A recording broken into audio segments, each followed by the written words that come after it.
Latest எபிசோடுகளை விளம்பரங்களே இல்லாமல் காணுங்கள். இங்க பாரு, யாருக்கும் பதில் சொல்லணும்னு எனக்கு ஒன்றும் அவசியம் இல்லை. இருந்தாலும் இனி யாரும் எந்த கேள்வியும் கேட்க கூடாதுங்கிறதுக்காக நான் இப்ப சொல்றேன். இந்த பையன் பாண்டி இன்னையில இருந்து என் கம்பெனில வேலைக்கு சேர்ந்திருக்கான்.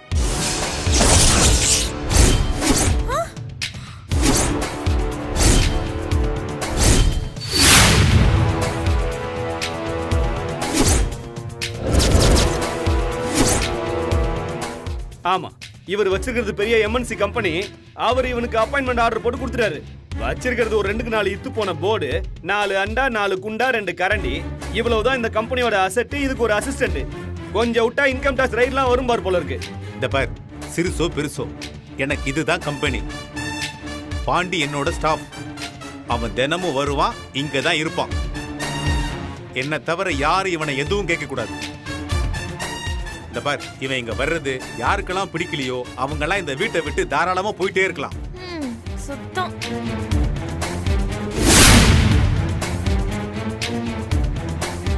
இதுல சம்பந்தப்படாதவங்க எல்லாம் போய் அவங்க உங்க வேலையை போய் பார்க்கலாம். இதுல நான் சம்பந்தப்பட்டிருக்கேன்ல, எனக்கு நீங்க பதில் சொல்லிதான் ஆகணும். நாங்க நல்லா இருந்த காலத்துல எல்லாம் எங்களை ஏத்துக்காம உதாசீனப்படுத்திட்டு, இப்போ நாங்க பிரிஞ்சு போனதுக்கு அப்புறமா அவனை இங்க மருமகன்னு கூட்டிட்டு வந்து உட்கார வச்சிருக்கீங்க. பா, இதெல்லாம் சரியே இல்லப்பா. முதல்ல அவனை திரும்ப அனுப்புங்க. அவன் இங்க வர்றதுல உனக்கு என்ன பிரச்சனை? எனக்கும் அவனுக்கும் பிரச்சனை. அவன் இங்க வரக்கூடாது, அவ்வளவுதான். அதானே, அவளுக்கும் அவ புருஷனுக்கு நடுவுல அவ்வளோ பெரிய பிரச்சனை நடந்துருச்சு. இப்ப போய் அவனை நீங்க வர சொன்னீங்கன்னா தேவையில்லாம அவனுக்கு நீங்க சப்போர்ட் பண்ற மாதிரி ஆகுதுல்ல. அவங்களுக்கு நடுவுல இன்னும் என்ன பிரச்சனை போயிட்டு இருக்கு? அதான் எல்லாம் முடிஞ்சு போச்சே. அது எப்படிப்பா முடிஞ்சு போச்சு? அதெல்லாம் ஒண்ணும் முடியல. அவதான் தாலியை கழட்டி தூக்கி எரிஞ்சிட்டாளே. இந்த பார், இனி இவ அவனை பார்த்து எந்த கேள்வியும் கேட்க எந்த உரிமையும் கிடையாது. இப்ப அவன் மலரோட புருஷன் கிடையாது. அவன் இப்ப வெறும் பாண்டி.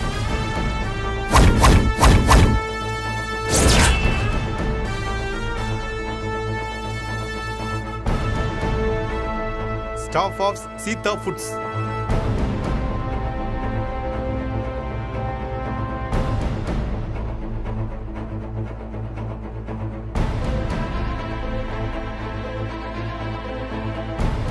ஏய் பாண்டி, அந்த மளிகை கடை லிஸ்ட் சொன்னே ஞாபகம் இருக்கா? ஞாபகம் மாமா. எனக்கு தெரியும் மலரு, எனக்கு தெரியும். உங்க அப்பங்காரன் இப்படிதான் ஏதாவது ஒண்ணு பண்ணுவாருன்னு எனக்கு தெரியும். நேரம் பார்த்துக்கிட்டே இருக்க வேண்டியது. நாம எதை வேணாம்னு நினைக்கிறோமோ அதை வச்சே நமக்கு கரெக்டா ஆஃப் அடிக்க வேண்டியது. எங்க அடிச்சா யாருக்கு வலிக்குமோ அத பக்காவா தெரிஞ்சு டைமிங்ல அடிக்கிறது. டேய், இதுக்கே இப்படி புலம்புறியே? அப்போ நீ செஞ்சதெல்லாம் எந்த லிஸ்ட்ல வச்சுக்கிறது? அடுத்தவங்க கஷ்டப்படுறத பத்தி பேசுறதுக்கு உனக்கெல்லாம் எந்த தகுதியும் கிடையாதுடா. கேட்டுச்சா மலரு? கேட்டுச்சா? நீங்க 2 பேரும் சேர்ந்து நிம்மதியா வாழணும்னு நினைச்சப்போ இவரு உங்களை நிம்மதியா விடல. இப்போ இவனை பத்தி விட்டு நிம்மதியா இருக்கலாம்னு நினைக்கும் போது அதையும் விட மாட்டேங்கிறாரு.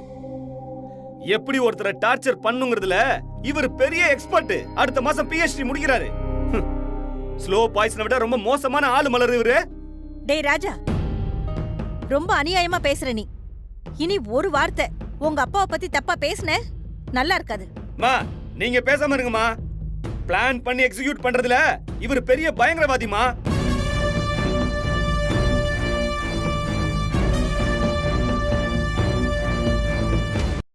ஏன் இப்ப எங்களையும் எடுத்துக்கோங்க. எங்க 2 பேரோட வாழ்க்கை நல்லா போயிட்டு இருந்துச்சு.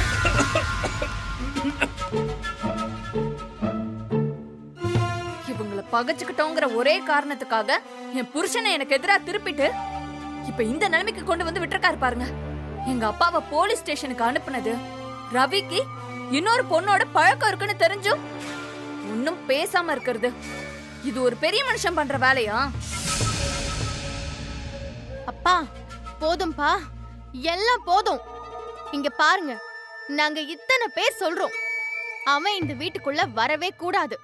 அவன் இனி இந்த வீட்டுக்குள்ள இருந்தா இவங்க எல்லாரும் இவ்ளோ நேரம் உங்களை பத்தி பேசினது சரின்னு ஆயிடும். இங்க பாருங்க, நான் உங்க மேல பெரிய மதிப்பும் மரியாதையும் வச்சிருக்கேன்பா.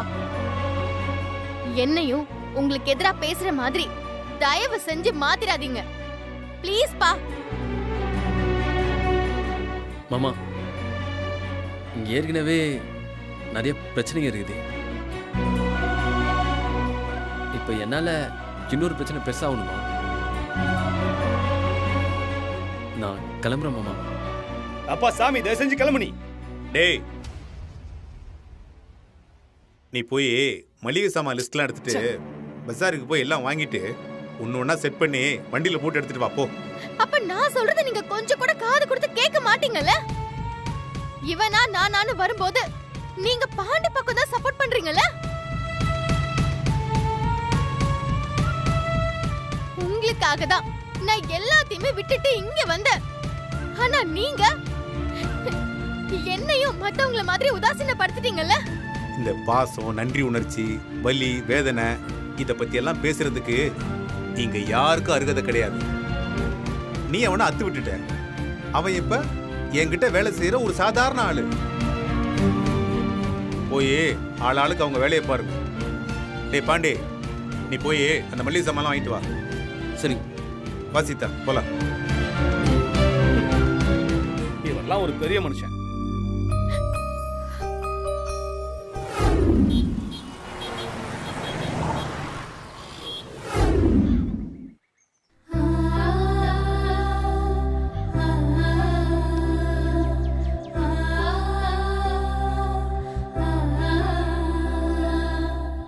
என்ன சீதா,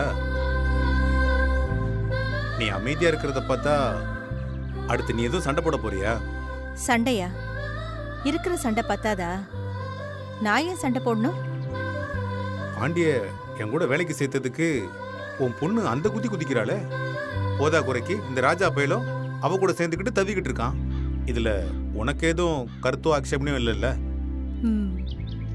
இது விஷயமா உங்ககிட்ட ஒன்னே ஒண்ணு மட்டும்தான் நான் சொல்லணும்னு நினைக்கிறேன். என்ன?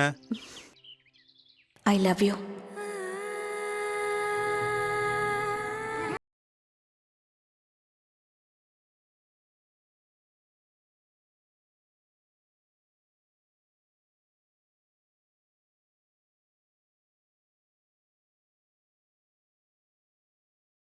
இத சொல்ல உனக்கு 33 வருஷம் தேவைப்பட்டிருக்குல்ல? எப்பவுமே மனசுக்குள்ள இருக்கிறது தானே. அது எப்பவும் இருக்கிறது தான். ஆனா இன்னைக்கு சொல்லணும்னு உனக்கு தோணி இருக்குல்ல, அது எப்படி? வெளியில இருந்து பாக்குறவங்களுக்கு தான் நான் பிள்ளைங்க மேல ரொம்ப பாசமா இருக்கிற மாதிரியும், நீங்க என்னமோ டெரரா அவங்கள வெறுக்கிற மாதிரி தெரியும். ஆனா அது உண்மை கிடையாது. என்னை விட பிள்ளைங்கள அதிகம் நேசிக்கிறது நீங்க தான். ஆமாங்க, பலாப்பழம் மாதிரி வெளியில கரடு முரடா இருக்கிற மாதிரி காட்டிக்கிட்டு உள்ளுக்குள்ள அவ்வளவு பாசத்தை வச்சிருக்கீங்க. பாண்டிய பார்க்கும் போதெல்லாம் எரிஞ்சு எரிஞ்சு விழுவீங்க. அப்புறம் மலர பக்கத்துலயே அண்ட விட மாட்டீங்க. ஆனா இப்போ அவங்களுக்குள்ள ஒரு பிரச்சனைன்னு வந்தப்போ பதறது நீங்க தான். நேர்ல போய் அவனுக்கு நடக்க இருந்த 2வது கல்யாணத்தை நீங்க தான் நிறுத்துனீங்க. அவனுக்கு ஒரு வேலையை போட்டு கொடுத்து டெய்லி நம்ம வீட்டுக்கு வந்து போற மாதிரி ஒரு ஏற்பாடு பண்ணி வச்சிருக்கீங்க. அதான் வந்தது பிடிக்காம இவ இந்த ஆட்டம் ஆடிட்டு இருக்காளே. என்னையே ஏத்து பேசினத பார்த்தல்ல. இன்னைக்கு அப்படித்தாங்க பண்ணுவா. பார்க்காமலே இருந்தா பிரச்சனை இன்னும் பெருசாகும். விலகி இருக்க இருக்க இடைவெளி இன்னும் அதிகமாகும். ஆனா இங்க அவன் டெய்லி வர்றதுனால 1-2 நாள் அவங்க சண்டை போடலாம். ஆனா கொஞ்ச நாள்ல அது மாறி மறுபடியும் அவங்களுக்குள்ள இருந்த அந்த பழைய காதல் கண்டிப்பா வரும். அந்த சமயத்துல 2 பேரும் கண்டிப்பா சமாதானம் ஆயிடுவாங்க. இனி நம்ம பெரியவங்க யாரும் தலையிட தேவையில்லை. அவங்க பிரச்சனைய அவங்களாவே தீர்த்துக்குவாங்க. சீதா, இது உனக்கு புரியுது இல்ல? புரியாமலா சொல்லிக்கிட்டு இருக்கேன்? இது ரொம்ப சிம்பிள்ங்க. நமக்கு இவ்வளவு ஈஸியா புரியுற விஷயம் அவங்களுக்கு ஏன் புரிய மாட்டேங்குது? அவங்களுக்கு புரியாமலாம் ஒண்ணும் இல்லைங்க. அவங்களுக்கு புரிஞ்சும் புரியாத மாதிரி நடிக்கிறாங்க. சூதுவாதி இல்லாதவன் தான் நம்ம ரவி. அவனுக்காக நீங்க போய் அந்த தணிகாச்சலத்தை நடு ரோட்ல வச்சு அடி வெளுத்து வாங்குனீங்கல்ல. இப்ப ரவிய பாருங்க, எவ்வளவு துணிச்சலா எவ்வளவு பொறுப்பா இருக்கான்னு. என்னதான் உமா உங்களை உதாசீனப்படுத்தினாலும் ரவியும் உமாவும் பிரிஞ்சிடக்கூடாதுங்கிறதுல நீங்க ரொம்ப உறுதியா இருக்கீங்க. அவ வயித்துல இருக்கிற குழந்தைய கலைக்க போறேன்னு சொன்னப்போ நீங்க அந்த தணிகாச்சலம் கால்ல விழறதுக்கு கூட துணிஞ்சிட்டீங்கல்ல. தாய் பாசத்துக்கும் அப்பாவோட அன்புக்கும் வித்தியாசம் இருக்குங்க. முனிக்குன்னா கண்ணை கசக்கிட்டு நிக்கிறது தான் தாய் பாசம். வெளியில எதையும் காட்டிக்காம உள்ளுக்குள்ள அத்தனை அன்பையும் தேக்கி வச்சுக்கிட்டு இருக்கிறது தாங்க அப்பாவோட பாசம். நீங்க எனக்கு புருஷனா கிடைச்சதுக்கு நான் எத்தனையோ முறை சந்தோஷப்பட்டிருக்கேன். ஆனா இன்னைக்கு தான் நீங்க பண்ண இந்த விஷயத்துல உங்களை இதுவரைக்கும் இல்லாத அளவுக்கு ரொம்ப ரொம்ப அதிகமா பிடிக்க ஆரம்பிச்சிடுச்சு.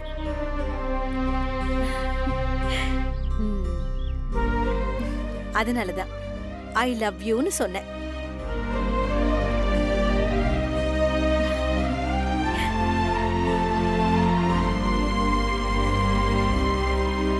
ஏன் அமைதியாயிட்டீங்க? உலகத்துல நம்மள முழுசா புரிஞ்சுக்கிற ஒரு ஆள் இருக்காதான்னு எல்லாருக்கும் ஒரு ஆசை இருக்கும்.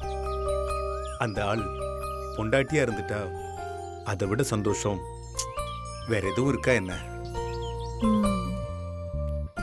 நானும் உங்ககிட்ட ஒண்ணு சொல்லணும் சீதா. என்ன?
வாங்கம்மா கட்டுங்கண்ணா.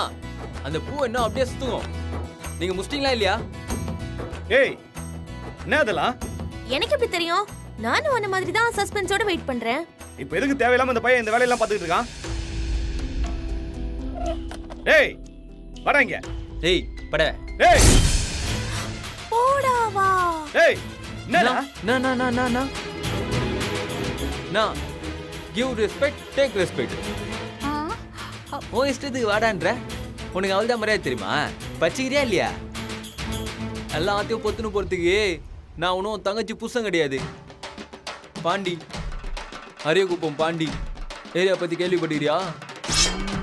அண்ணா நீ இருண்ண, நான் கேட்கறேன். கேளுடா. பாண்டி, என்ன பாண்டி, என்ன விசேஷம்? உங்களுக்கு தெரியாதா?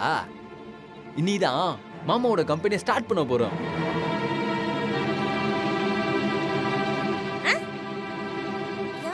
ஐய, அதான் ஏற்கனவே போஸ்டர் அடிச்சு அத வேற துணியில மூடி வச்சு திறந்தாங்களே. அப்புறம் என்ன, இப்ப என்ன திரும்பவும் திறக்கறாங்க? இன்னைக்குதான் நம்மளோட கம்பெனியா பதிவு பண்ணிக்கிறோம். ஓ, பேங்க்ல அக்கௌண்ட்ல ஆரம்பிச்சாச்சு. நீ நல்ல நாளா அதான் பக்காவா ஆரம்பிக்கலான்னு இந்த செட்டப். நல்லா இருக்குதா?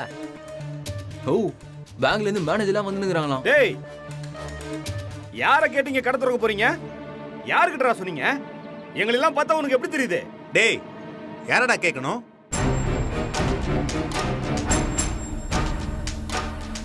சொல்றா, யார கேட்கணும்? என்ன கேட்கணும்? டேய், யாரா நீ? சில்ற பையன். உன்கிட்ட எதுக்குடா நான் கேட்கணும்? குடியிருக்கிற இடத்துல யாரை கேட்டு போட வச்சீங்க? இப்ப நீங்களா கழட்ட போறீங்களா இல்ல நான் தூக்கி வீசட்டுமா?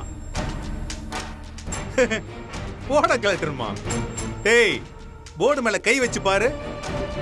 போர்டு அங்கேயே தான் இருக்கும், ஆனா உன் கை ரெண்டும் இருக்காது. என்ன மிரட்டுறீங்களா? டேய் பாண்டி, மாமா பசங்க எல்லாருக்கும் சொல்லி வச்சிட்டியா? சொல்லிட்டோம் மாமா. எல்லாம் நம்ம புள்ளி தான் மாமா. செய்கலாம் கொஞ்சம் சிறப்பா இருக்கும் மாமா. எவனாவது போர்டு மேல கை வச்சா கை ரெண்டையும் எடுத்துரு. நீங்க சொன்னா சரிதான் மாமா. போர்டை பார்த்தாலே கண்ணை நோண்டி ஏத்துற மாமா. ஓகேவா? என்ன இந்த சின்ன பையல வச்சு என்ன மிரட்டுறீங்களா? இது மிரட்டல் இல்லப்பா, இது என் ஸ்டாஃபுக்கு கொடுத்துருக்கிற ஜாப் டிஸ்கிரிப்ஷன்ல கம்பெனி ப்ராப்பர்ட்டியவும் கம்பெனி ஓனரையும் பத்திரமா பார்த்துக்க சொல்லி அசைன்மெண்ட் இருக்கு. அதுக்கு அவன் தயாரா இருக்கானான்னு கேட்டேன். உனக்கு சந்தேகமா இருந்தா போர்டு மேல கை வச்சு பாரு. அவன் வேலையை கரெக்டா செய்யறானான்னு பார்த்துருவோம். ஓ, இவர் பெரிய பிரைம் மினிஸ்டர், இவரை பாதுகாக்கிற பொறுப்பை இந்த பிளாக் ஹேட் கிட்ட கொடுத்துருக்கீங்க. டேய் அப்பன்டா, அப்ப 4 தப்பான பிள்ளைங்களை பெத்த அப்ப. அந்த 4 பேர்கிட்ட இருந்தும் என்னை காப்பாத்திக்கிறதுக்காக தான் இப்படி ஒரு ஆளை போட்டு வச்சிருக்கேன்.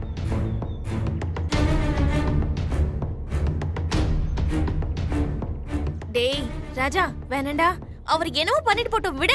நீ எதுக்கு தேவையில்லாம அவர்கிட்ட சண்டை போடுற? 2 கை இல்லைன்னா உன்னை பார்க்கவே அசிங்கமா இருக்கும். வேணாம். அது எப்படி இந்த அட்ரஸ்ல இவர் கண்ட கம்பெனி கொண்டு வந்து ரிஜிஸ்டர் பண்ணுவாரு? டேய் மாப்ள, இது என் சொந்த இடம்டா. நான் நேர்மையா உழைச்சி சம்பாதிச்சு வாங்கின இடம். இது நான் கட்டின வீடு. இந்த பார், இந்த அட்ரஸ்ல நான் என்ன வேணாலும் பண்ணுவேன்.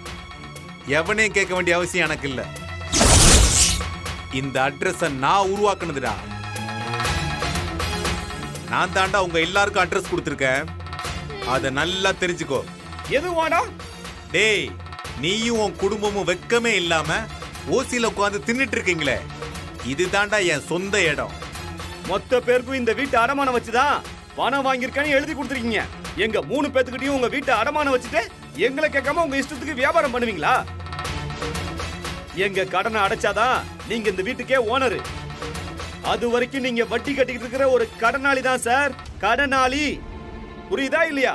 டேய், நான் நினைச்சா உங்க எல்லாரையும் இந்த பார் இப்படிங்கிறதுக்குள்ள உங்க 4 பேரையும் துண்ட காணும் துணிய காணும்னு ஓட விட முடியும்.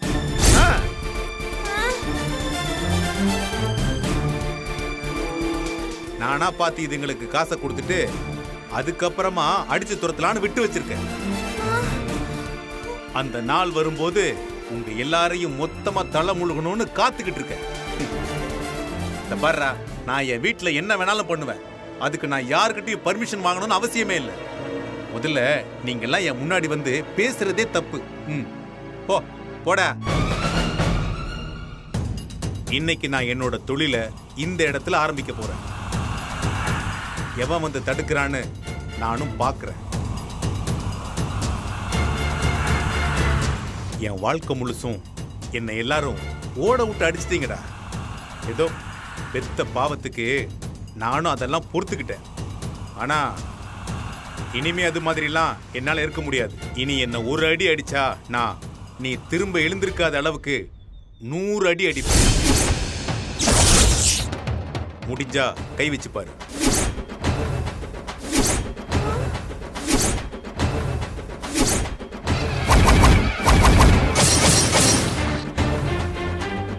வாடா பாண்டி.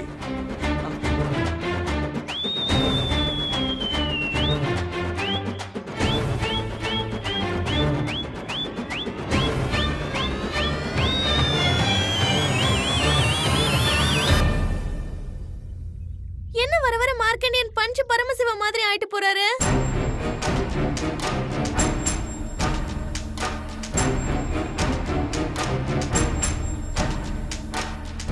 பெத்த அப்பனாச்சேன்னு நானும் பொறுமையா போனா இந்த ஆள் ரொம்ப ஓவரா தான் போறாப்ல.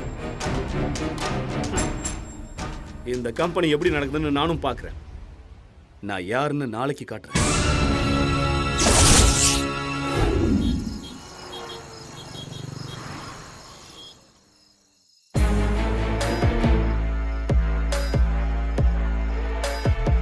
நான் இதுக்கப்புறம் இங்க வர வேணாம்னு முடிவு பண்ணிட்டேன். ஏன் மாமா என்னாச்சு இப்போ? யார் உங்களை வர வேணாம்னு சொன்னது? ஏன்பா இப்படி எல்லாம் பேசுறீங்க? நீங்க டெய்லி இங்க வந்துட்டு போறது மட்டும்தான் எனக்கு இருக்கிற ஒரே ஆறுதல். கையில ஒண்ணும் இல்லாம அடுத்த வேளை சோத்துக்கு வழி இல்லாம இருந்தவனெல்லாம் இப்போ நம்ம கண்ணு முன்னாடியே நமக்கே சவால் விட்டுட்டு மேல வந்துட்டு இருக்கானுங்க. நான் என்னம்மா தப்பு பண்ணேன்? என் பொண்ணு மாப்பிள்ளையும் நல்லா இருக்கணும்னு நினைக்கிறேன். அது தப்பா? நீங்க எல்லாரும் என்னமோ அவ வீட்டை நீங்க பிடிச்சு வச்சிருக்கிறதா நினைக்கிறீங்க. ஆனா அவன் தான் உங்க யாரையும் வெளியில போக விடாம பார்த்துக்கிட்டு உங்களை வச்சு டெய்லி வெறுப்பேத்திக்கிட்டு அந்த சந்தோஷத்துல குளிர் காஞ்சிக்கிட்டு இருக்கான். இதுக்கு அவன் பொண்டாட்டியும் பையனும் உடந்த. அந்த ஆளை இனி என்ன பண்றதுன்னு எனக்கு புரியல. படுத்தா ராத்திரிலாம் தூக்கம் வர மாட்டேங்குதுமா. மாமா அந்த 7.5 லட்ச ரூபாய் நான் தூக்கி கொடுத்துட்டு அது வருமா வராதான்னு தினமும் அதே நினைப்புல எனக்கு தான் மாமா தூக்கம் வரல. நீங்களாவது அசால்ட்டா இனிமே இங்க வரமாட்டேன்னு சொல்லிட்டு போயிருவீங்க. எனக்கு அப்படி இல்லையே. டெய்லி தூங்கி எந்திரிச்சாலே அந்த ஆளு மூஞ்சில தானே முடிக்க வேண்டியதா இருக்கு. நானும் ஒன்ன மாதிரி தான்டா ராஜா. உனக்கு எனக்கு ஒரே வித்தியாசம் என்ன தெரியுமா? நீ அடி வாங்கிட்ட, நான் இன்னும் அந்த சவுக்கில் அடி வாங்காம தப்பிச்சுக்கிட்டே இருக்கேன், அவ்வளவுதான். இனி அந்த நிலைமை நம்ம யாருக்கும் வராம இருக்கணும்னா ஒரு பிளான். இத்தோட அந்த டைம் முடிஞ்சிருச்சுன்னு வச்சுக்கோங்க. சொடக்கு போற நேரத்துல அந்த ஆளை நான் காலி பண்றேனா இல்லையான்னு பாருங்க. என்ன பண்ண போறீங்க? எப்படி பண்ணுவீங்க? பொறுத்தது பொறுத்தீங்க மாமா. இன்னும் ஒரே ஒரு நாள் போடுங்க. நாளைக்கு என்ன நடக்குதுன்னு மட்டும் பாருங்க.